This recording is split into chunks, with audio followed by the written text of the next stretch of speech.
కొన్నవాళ్ళు ఉన్నవాళ్ళు ఇవ్వలేని ఆదరణ. నా ప్రియ దేవుని బిడ్డలారా, ఇదిగో ఈ రోజున నా ప్రభు అయిన యేసు క్రీస్తు దగ్గర మీకు కలుగుతుంది, మీకు దొరుకుతుంది.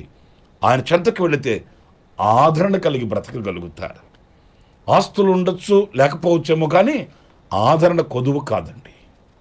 బడబాగ్ని జ్వాలలలోనైనా, ఇరుకైనటువంటి మార్గాలలోనైనా, ఒంటరిగా ఇంటి మీద ఒంటిగా ఉన్న పిచ్చుకవలె ఉన్నప్పటికీ వీడని ఆదరణ ప్రభు అయిన యేసుక్రీస్తు వలన కలుగుతుందనే మాట సత్యమండి.